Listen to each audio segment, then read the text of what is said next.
Hello there.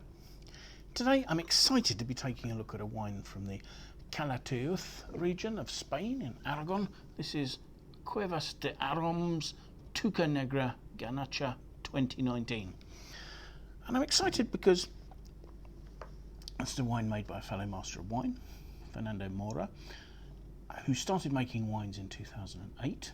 Was so passionate about making wines he started actually producing wines in his flat in Zaragoza, and despite not coming from a winemaking family, he really developed a passion for the idea of winemaking and for the local grape variety Garnacha, and that's what eventually led him to work with Bordegas San Alejandro in Calatayud, because that gave him access through the cooperative system, through the growers in the cooperative, to some fantastic high quality, old, high altitude vineyards of Garnacha, unirrigated bush vines. And it's a place where these high quality vineyards were being overlooked basically. And so he's started making some wines and a range, and the top of the range are two single vineyard wines, of which Tuca Negra is seen as the top wine. Tuca Negra, it's an old vineyard with vines believed to be about 80 years old or older.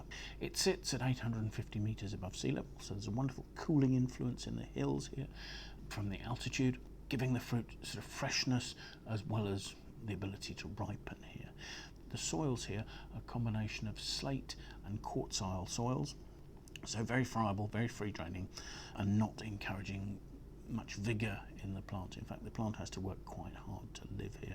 This is 100% Garnacha, so Garnacha, Grenache as the French would know it, produced using sustainable viticulture. It's hand-picked and it goes into the fermenting vessels as 100% whole bunch. Those fermenting vessels are large old oak barrels, and the wine macerates for a period of 80 days, which is a very long period for maceration. And at the start of fermentation, the extraction is managed by actually the winemakers jumping into the vats and foot treading the grapes down back into the fermenting must. So the reason for an 80-day maceration is that a longer maceration, instead of extracting more tannins, actually ends up smoothing out those tannins that exist, because it allows them to polymerize, forms larger molecules that are smoother and more elegant and texturally richer. Fermentation went on with natural yeasts, those naturally occurring yeasts that came into the vineyard on the fruit. And aging went on for 15 months in a set of ceramic spheres of 250 litres in size. So there's no oak influence here. Now this, as I say, is a single vineyard, and actually only 188 bottles were made, of which this is bottle 291. So let's have a look at it and see what we make of it. The colour from the outset is very typical for Grenache. It's not a deep colour at all. It's quite a dark ruby red, but that is at best medium depth, medium intensity. There's a nice vibrancy to the colour, and as I swirl it, the wine, which is labelled as 14.2% alcohol, is readily forming tears on the glass there. So let's have a look at the aromas, shall we? The aromas have a richness from the start, sort of a mulberry, red fruit to more sort of purple fruit note. Sitting behind that, there are some notes. There's some meaty notes, there are some spicy notes, and there's some quite high-toned, high-ripeness notes, sort of raisin and perhaps prune, those slightly overripe notes. They're not dominant, but they're sitting there behind this sort of quite attractive, juicy red fruit. Maybe there's some notes of heady, ripe red plum as well, but as I say, mulberry and boysenberry are the aromas that I'm finding are most to the fore. So let's taste.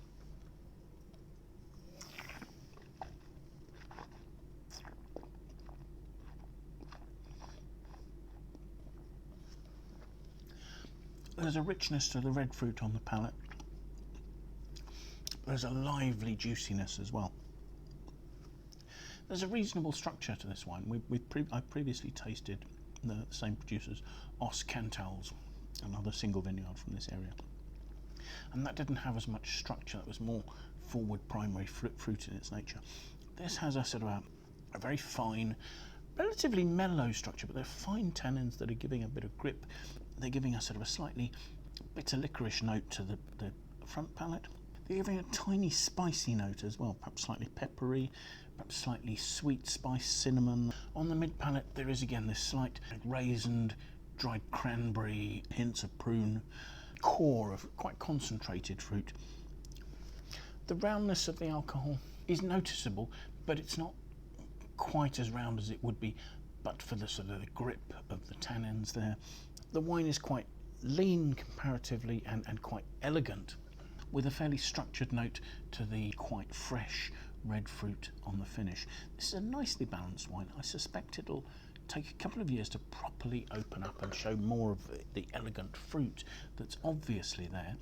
I think it's probably a wine that would age for 10 to 12 years very happily and gain some sort of tertiary development notes that would be very attractive indeed. I think this is a wine that would age in a similar way to a good Chateauneuf du Pape or something like that, and I think it's a wine that most of us would be really happy to have sitting in our cellars. So thank you very much for watching. I hope you found the video interesting. If you have, do please press like, do share it with your friends, that would be incredible. If you wanted to sign up and follow us on YouTube, we'd really appreciate your support there. And any comments you have, please leave those in the box below. We'd love to hear your feedback on the tastings we're doing, the wines we're looking at, or anything else related to that. More importantly, however, do please take some time, come and join us for another tasting in the near future, won't you? Thanks again. Bye for now.